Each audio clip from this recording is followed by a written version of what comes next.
नमस्कार, मैं हूं मृत्युंजय कुमार झा।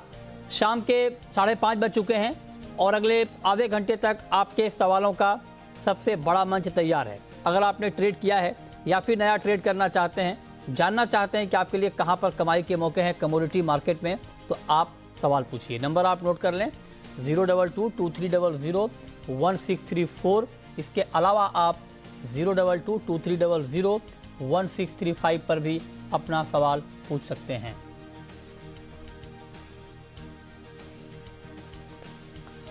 और चलिए, आज की चर्चा में हमारे साथ 4 खास मेहमान जुड़ रहे हैं। हमारे साथ हैं कोलिन शाह, इस वक्त जुड़ रहे हैं, चेयरमैन हैं GJEPC के। हमारे साथ पृथ्वीराज कोठारी हैं, प्रेसिडेंट हैं India Boolean and jewellers association के।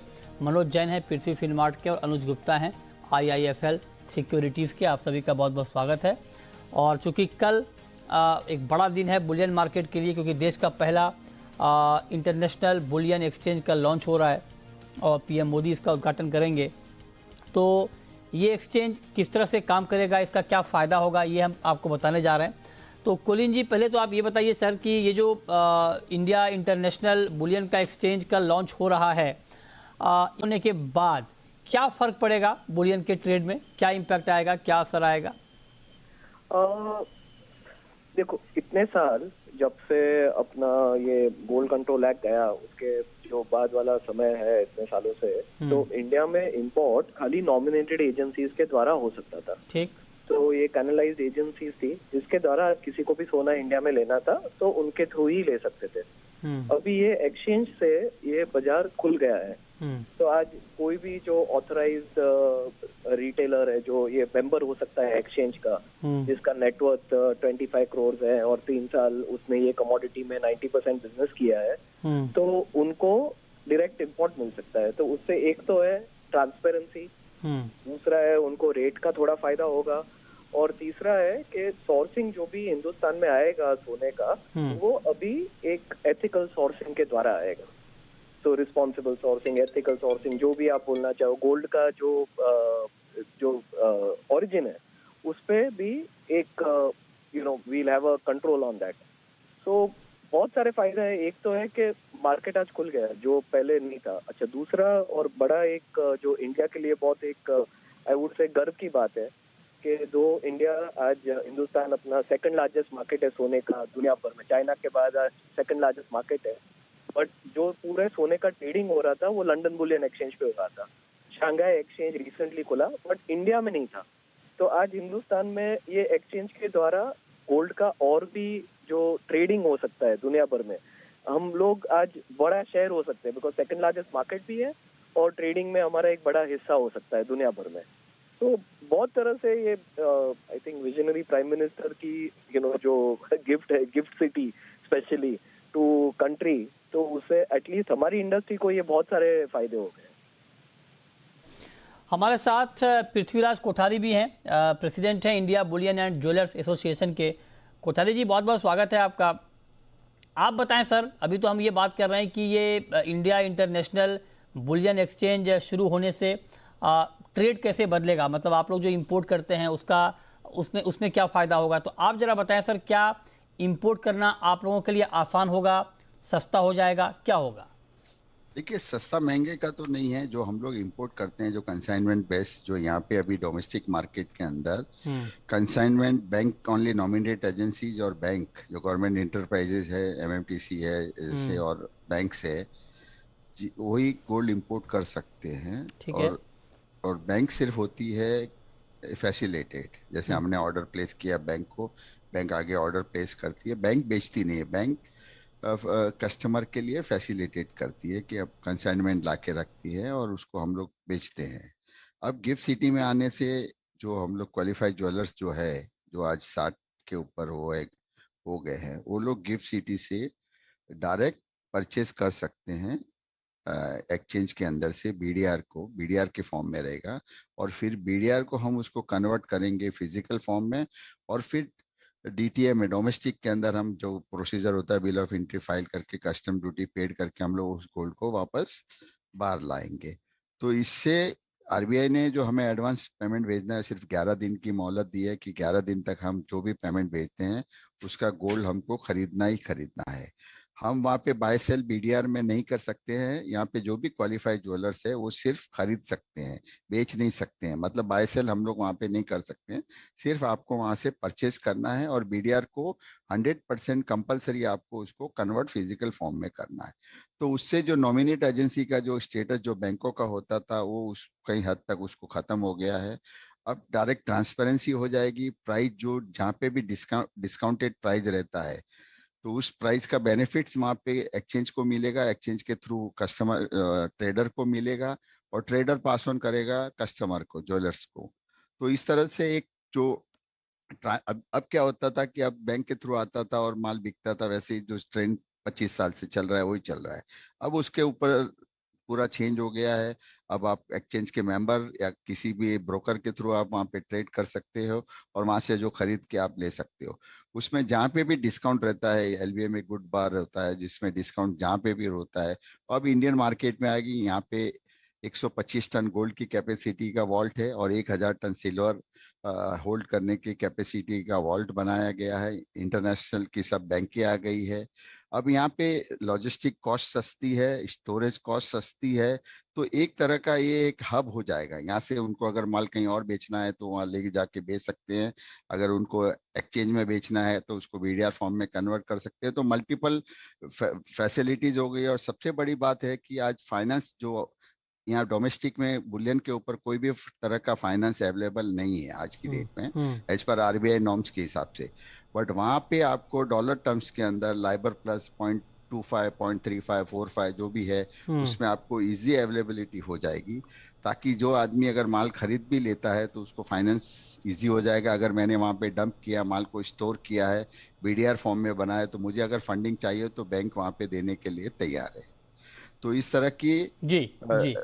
इस तरह का बिजनेस बहुत लार्ज स्केल में हो जाएगा। और अच्छा। इंडिया जो पोर्ट है वो सबसे नियरेस्ट है, हर जगह से आपको इजी कनेक्टिविटी है। कहीं पे भी माल भेजना है, सिंगापुर भेजना है, हांगकांग भेजना है, तो इंडिया इज द पोर्ट, एकदम नियरेस्ट पोर्ट है। ठीक है, तो ये आपने समझाया कि क्या फ़ायदा होगा इसका।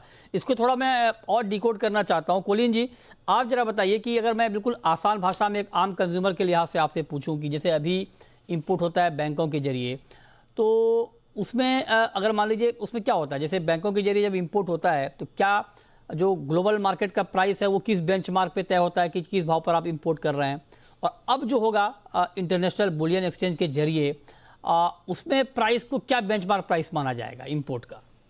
नहीं, देखो, अभी आज जो प्राइस माना जाता है वो लंदन एएम या पीएम फिक्स बराबर है। एक सवेरे का प्राइस आता है, एक दोपहर का प्राइस आता है ट्रेडिंग के हिसाब से। हाँ हाँ। तो आज जो भी प्राइस है वो लंदन बुलियन एक्सचेंज के हिसाब से ही एएम पीएम फिक्स होता है। ठीक। अब हाँ। जब गिफ्ट सिटी में ट्रेडिंग बढ़ेगा और जैसे जैसे इसका इम्पोर्टेंस बढ़ेगा इन टनेज टर्म्स, ओके, फिर मेरे को लगता है कि लॉन्ग टर्म में, शॉर्ट टर्म में नहीं बट लॉन्ग टर्म में प्राइस फिक्सिंग भी इंडिया से ही होगा। अभी किसका होगा? अभी शॉर्ट टर्म में कहाँ से होगा प्राइस फिक्सिंग? लंदन से ही होगा। लंदन से ही होगा, उसमें कोई चेंज नहीं होगा। उसमें प्राइस फिक्सिंग में जो है वो अभी चेंज नहीं होगा। इमीडिएट चेंज शायद नहीं आएगा। हाँ ठीक है। अच्छा, तो आपका इमीडिएटली नहीं आएगा, लेकिन आगे हो सकता है कि हमारा अपना प्राइस हो।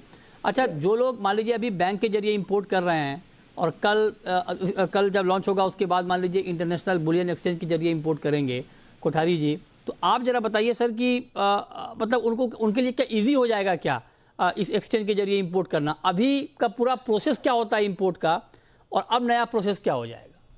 नहीं, प्रोसेस तो दोनों सेम ही है। प्रोसेस जो पहले हम जो बैंक से लेते थे तो बिल ऑफ एंट्री और कस्टम्स ड्यूटी बैंक पे करती थी, और banks supplier, international supplier banks को सप्लाई करते थे, और कंसाइनमेंट बेसिस पे रहता था। कंसाइनमेंट बेसिस मींस सप्लायर का ही माल वॉल्ट में पड़ा रहता था। जब बैंक हमारे बिहाफ पे फिक्स करती थी, हम यहाँ से उनको पेमेंट भेजते थे, तब जो सप्लायर बैंक होती थी वो हमें डीओ देता था, और हम वॉल्ट हमें हमारे डोर टू डोर डिलीवरी देती थी। ये प्रोसीजर अभी से चल रहा था। अब हमें क्या करना पड़ेगा? अब हमें यहाँ से पहले हमें डॉलर, ये रुपी को डॉलर कन्वर्ट करके हमको गिफ्ट सिटी में भेजना पड़ेगा बैंक के थ्रू। उस डॉलर से हम डॉलर ट्रेड ट्रम में ट्रेड करेंगे गोल्ड के लिए। गोल्ड बीडीआर परचेज करेंगे, बीडीआर को हम फिर कन्वर्ट करेंगे ये पूरा ऑनलाइन सिस्टम है, सिर्फ इसमें आधा एक घंटे का ही देरी रहेगी। इसमें कोई सिस्टम उतना एडवांस टेक्नोलॉजी का यूज कर रहे हैं कि सिस्टम बहुत फास्ट रहेगी, और आपको सेम डे में ही आपको बीडीआर कन्वर्ट करके फिजिकल फॉर्म में आपको डिलीवरी मिल जाएगी वॉल्ट से। और फिर आपको बिल ऑफ एंट्री फाइल करनी है, कस्टम ड्यूटी पेड करना है, और लॉजिस्टिक वाला आपका माल आपको डोर टू डोर पहुंचा देगा। तो प्रोसीजर सेम है, कोई लेंथी प्रोसेस है नहीं है। हाँ हाँ। बट ये एक तरह का है कि जो इंटरनेशनल रेट से अब क्या होता था, पहले हम लोग यहाँ पे माल रखते थे, डिमांड है नहीं है, माल पड़ा रहता था। अब वहां पे जैसे जैसे जरूरत होगी वैसे ही हम माल खरीदेंगे, और जैसे जरूरत होगी उतना ही माल खरीद के हम उसका कस्टम ड्यूटी पेड करके उस माल को हम डोमेस्टिक में लाएंगे। अच्छा, हाँ ठीक है, ये बात तो समझ में आ गई। अब कोलिन जी एक बात बताइए कि आपने अभी कहा कि ट्रांसपेरेंसी बढ़ेगी और एथिकल तरीके से इंपोर्ट होगा, तो क्या अभी ट्रांसपेरेंसी नहीं थी? अभी जो हम इंपोर्ट करते थे क्या उसमें ट्रांसपेरेंसी की कमी थी? आज अगर आप कोई ट्रेडर से ले रहे हो दूसरे पोर्ट से, फॉर एग्जांपल दुबई से अगर इंपोर्ट आ रहा है, स्विट्जरलैंड से आ रहा है, लंदन से आ रहा है, तो वो ट्रेडर कौन सी माइन से ले रहा है, कौन सी रिफाइनरी से ले रहा है, उस पे कभी कभी इन मेनी ट्रांजैक्शंस आपको नहीं मालूम है कि वो कहाँ से ले रहा है। अभी जब एक्सचेंज पे ज्वेलर खुद जो ऑथराइज ज्वेलर है वो आज डायरेक्टली कोई रिफाइनरी से ले रहा है, तो उसको एग्जैक्टली मालूम है कि ये माल कहाँ से आ रहा है, किसने रिफाइन किया, और LBMS सर्टिफाइड है कि दुबई गुड डिलीवरी है, वो उसको परफेक्टली मालूम रहेगा। अच्छा। जो पहले नहीं था। तो अच्छा। इससे एक मींस 100% बहुत फर्क आ जाएगा, at least in terms of compliance और in terms of even sourcing के ये एक्चुअल रूट कहाँ से आ रहा है। अच्छा। जो आज बहुत सारे कस्टमर्स को जानने का है कि उनका गोल्ड है, रिसाइकल्ड गोल्ड है, आज हीरे भी है, तो कहाँ से आते हैं वो आज कंज्यूमर के लिए बहुत एक महत्व की चीज हो गई है। ठीक बात। एनवायरमेंट फ्रेंडली माइन से आया है, ये कहाँ से आ रहा है। राइट। तो ये ट्रांसपेरेंसी 100% आ जाएगा, जो हिंदुस्तान के लिए एक फ्यूचर के लिए बहुत अच्छी चीज ही है। अच्छा, एक बात कोठारी जी ये कहा जा रहा है कि फ्यूचर में हम, जैसे अभी कोलिन शाह जी ने भी कहा कि आगे हो सकता है कि हम खुद का प्राइस, अभी जैसे LBMA का प्राइस हम लेते हैं, इन फ्यूचर हो सकता है कि हम खुद अपना प्राइस देखें, और ये कहा जा रहा है कि हम प्राइस टेकर से प्राइस सेटर बन सकते हैं। ये कैसे होगा सर इस एक्सचेंज के बनने के बाद? देखिए, जैसे कोलिन शाह जी ने कहा है वो एकदम सही बात है कि अभी फिलहाल जैसे जैसे लिक्विडिटी आती है, लोग क्या है अभी भी इंटरनेशनल बैंक्स और ये पहले इंडियन मार्केट को देखते हैं। इंडियन रेगुलेटरी का पहले इश्यू था, वो अब कहीं हद तक क्लियर कर दिया है कि IFCA खुद रेगुलेट करेगी वहाँ पे। और सेकंड चीज होता है कि जैसे जैसे मार्केट लिक्विडिटी आती है, लोग पढ़ते हैं, जैसे फिक्सिंग, जो अभी जैसे कोलिन जी ने कहा कि फिर धीरे धीरे फिक्सिंग स्टार्ट हो जाएगी।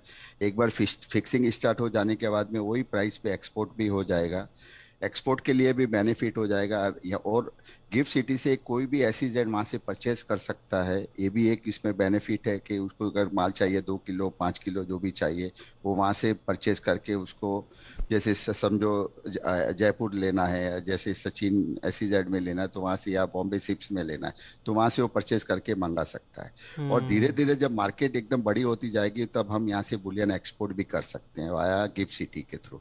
तो ये 2 वे मार्केट हो जाएगी, क्योंकि वहाँ पे फंडिंग मिल रहा है, वहाँ पे वॉल्टिंग फैसिलिटी है, हर चीज़ की फैसिलिटी वहाँ पे अवेलेबल है। तो धीरे धीरे यहाँ से टाइम लगेगा थोड़ा, बट यहाँ से हम लोग फिर बुलियन को भी एक्सपोर्ट कर सकेंगे, और जब हम बुलियन एक्सपोर्ट करेंगे तब हम प्राइस गिवर हो जाएंगे। अच्छा, ठीक है, बहुत शुक्रिया कोठारी जी आपका, कोलिन शाह जी आपका हमारे साथ जुड़ने के लिए और इंडिया इंटरनेशनल बुलियन एक्सचेंज को डिटेल में समझाने के लिए। चलिए आगे बढ़ते हैं, और हम चूंकि बुलियन एक्सचेंज की बात कर रहे थे, अब बुलियन की बात करते हैं कि एक्सचेंज पर बुलियन का भी हाल है क्या।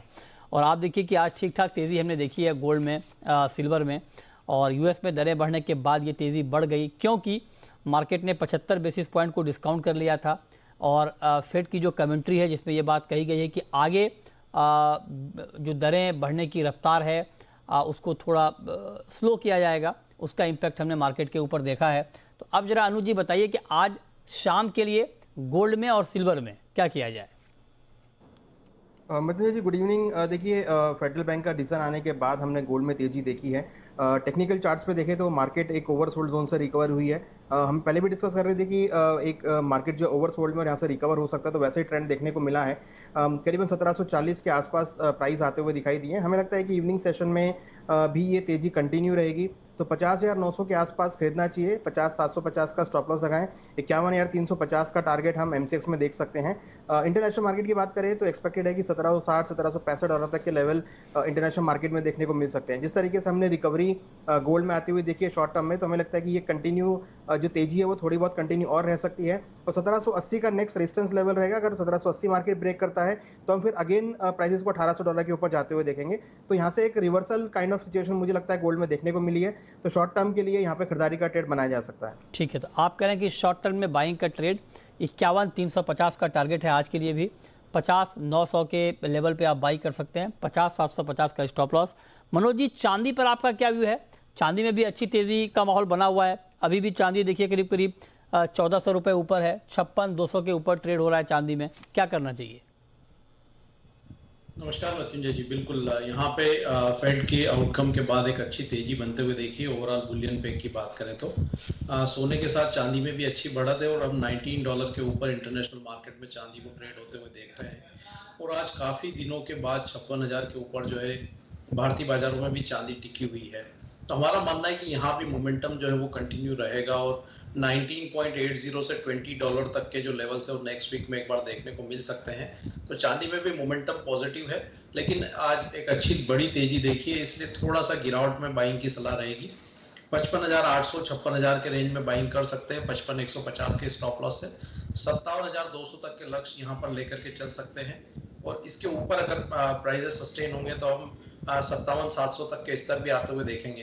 तो अगले 2 से 3 दिन का जो है नजरिया यहाँ पे लेकर के चलें चांदी में, और थोड़ा डिप मिले तो हम बाइंग करके चले।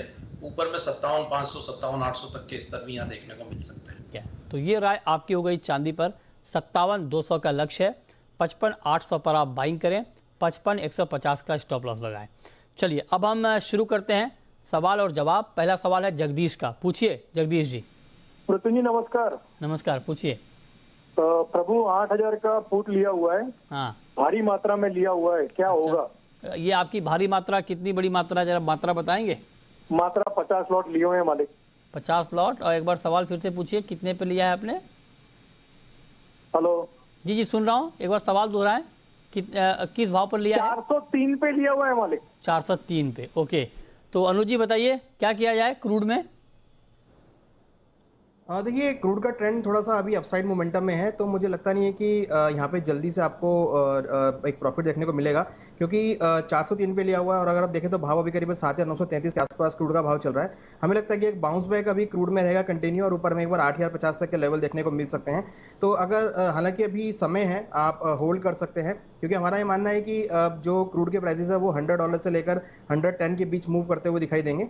तो एक बार 110 टेस्ट करेगा, फिर वहां से अगर हम एक प्रॉफिट बुकिंग देख सकते हैं, तो उसमें आपको एक बार निकलने का मौका मिलेगा। मगर फिलहाल अभी ट्रेंड थोड़ा सा पॉजिटिव है, हमें लगता है कि ऊपर भाव एक बार 8,050 तक जा सकते हैं। तो अगर आप चाहते हो एक बार निकल सकते हैं, अगर आपको होल्ड करना है तो फिर प्राइस अगर ऊपर में 8,000 के आसपास जाएं, या फिर ऊपर में भाव जाते हैं आपके 8,200 के आसपास, तो वहां पर अगेन पुट में एवरेजिंग कर सकते हैं। ठीक है, सुभाष हैं हमारे साथ अगला सवाल लेकर, पूछिए सुभाष जी। नमस्कार सर। नमस्कार, पूछिए। मेरा सवाल गोल्ड पे है। मैंने 51,120 में गोल्ड शॉर्ट कर रखा है। 51,120 में आपने शॉर्ट किया है? जी। ओके, आगे का क्या आउटलुक है? ठीक है, मनोज जी बताइए, 51,120 पर इन्होंने शॉर्ट किया है, अभी भाव 51,50 के नीचे है, क्या करना चाहिए? नहीं, बिल्कुल यहाँ पे अभी सोने और चांदी में शॉर्ट की पोजीशन अवॉइड करना चाहिए, क्योंकि यहाँ पे काफी शॉर्ट कवरिंग जो है वो सोने और चांदी में देखने को मिल रही है। और हमारा मानना है कि 1765 1770 डॉलर जो है वो इंटरनेशनल मार्केट में आ सकता है। भारतीय बाजारों में भी 51,500 600 तक के स्तर फिर एक बार यहाँ देखने मिल सकते हैं। तो अगर यहाँ थोड़ी भी 100 से 150 रुपए की गिरावट मिलती है तो शॉर्ट की पोजीशन से एग्जिट लेना चाहिए। ठीक है, ओके। तो ये राय आपके लिए है कि अभी क्या कर सकते हैं। अगला सवाल है महावीर का, पूछिए महावीर जी। सर मैंने गोल्ड बाय किया है 51,200 पे। 51,200 पे आपने बाई किया है? हाँ जी। अच्छा, तो अनुज जी आ गया, क्या करना चाहिए? भाव तो 150 रुपए नीचे है इनके बाइंग के लेवल से, क्या किया जाए? देखिए हमें लगता है कि इनको होल्ड करना चाहिए, क्योंकि जिस तरीके का एक रिवर्सल देखने को मिला है, हमें लगता है कि होल्ड कर सकते हैं। ऊपर में 51,300 51,400 तक के लेवल देखने को मिल सकते हैं। हमें लगता है कि इवनिंग सेशन में या फिर कल सुबह मॉर्निंग तक इनको वो लेवल देखे जा सकते हैं। तो खरीदारी की जो पोजीशन है गोल्ड में और सिल्वर में वो होल्ड करनी चाहिए। अच्छा, बाइंग के लेवल को आप करें कि भी होल्ड करना चाहिए, दाम यहाँ पर बढ़ सकते हैं, इस पर आप नज़र रखें। अच्छा मनोज जी, मेटल में भी ठीक ठाक तेज़ी बनी है पिछले कुछ दिनों में, और एक ही उम्मीद में बनी है कि चाइना में आर्थिक राहत पैकेज का ऐलान हो सकता है, तो क्या अभी कुछ और अपसाइड की गुंजाइश आपको दिख रही है बेस मेटल्स में? बिल्कुल मृत्युंजय जी, ओवरऑल बेस मेटल पेग यहाँ पे काफी ओवरसोल्ड जोन में था। हमने ऊपरी लेवल से लगभग 35 से 40% की गिरावट देखी थी। चाइना के स्टिमुलस की चर्चा के साथ साथ हम देख रहे हैं कि यहाँ पे एलएमई के जो वेयरहाउस स्टॉक्स है वहां लगातार गिरावट देखने को मिल रही है। वहीं कच्चे तेल और नेचुरल गैस की कीमतें जो ऊपरी लेवल पर बनी हुई है, तो वहां से भी कीमतों में सपोर्ट्स आ रहे हैं। अभी फेड के आउटलुक के बाद यहाँ पे जो है डॉलर इंडेक्स में भी एक बार गिरावट आई है, तो ओवरऑल ट्रेंड यहाँ पे बेस मेटल पैक का पॉजिटिव दिख रहा है। मेरा मानना है कि यहाँ पे कॉपर में जो मजबूती है वो आगे भी कंटिन्यू हो सकती है। 640 के स्तर मिले तो यहाँ पे लॉन्ग करके चलें, 632 के नीचे का स्टॉप लॉस लगाएं, 655 तक के लक्ष्य यहाँ देखने मिल सकते हैं। ठीक है, अगला सवाल है इंद्रजीत का, पूछिए इंद्रजीत जी। हाँ सर, मेरा सवाल है सिल्वर पर मेरा कल 54,400 का सिल्वर बाय है और 50,700 का गोल्ड सेल है, तो मैं दोनों में से कौन सी पोजीशन काटूं, मुनाफा वाली काटूं या नुकसान वाली काटूं? बताइए मनोज जी। बिल्कुल नुकसान वाली पोजीशन काटनी चाहिए, क्योंकि अभी यहाँ पे जो अपसाइड का पोटेंशियल सिल्वर में काफी अच्छा दिख रहा है। 57,500 तक के भी स्तर यहाँ आ सकते हैं, तो शॉर्ट जो घाटे वाली जो पोजीशन है उसमें एक बार निकलना चाहिए। लॉन्ग की पोजीशन जो सिल्वर की है उसको होल्ड रख के चलना चाहिए।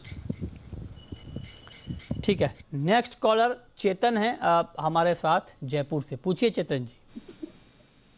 हेलो जी जी पूछें।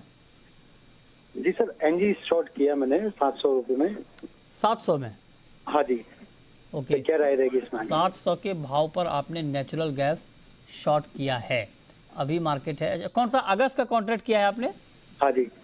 अच्छा, तो अच्छा ट्रेड है आपका, भाव तो 680 के भी नीचे है। बताइए अनुज जी, अभी कंटिन्यू करें या प्रॉफिट बुक कर लें? देखिए, हमारी सलाह है कि हमें प्रॉफिट बुक कर सकते हैं, क्योंकि नेचुरल गैस के फंडामेंटल भी थोड़े से पॉजिटिव लग रहे हैं अभी, और ऊपर वापस अगेन भाव एक बार 700 की तरफ जा सकते हैं, तो एक बार यहाँ पे प्रॉफिट बुक कर सकते हैं। 700 के पास अगेन आए तो वहाँ पे अगेन शॉर्ट कर सकते हैं। हमें लगता है कि यहाँ पर एक बार प्रॉफिट बुक कर लेना चाहिए। ठीक है, तो आप कह रहे हैं कि प्रॉफिट बुक कर लेना चाहिए। बहुत शुक्रिया आप अनुज जी आपका, मनोज जी आपका हमारे साथ जुड़ने के लिए और बताने के लिए कि आज कमोडिटी में कहाँ पर कमाई के मौके बनेंगे और ढेर सारे सवालों के जवाब देने के लिए।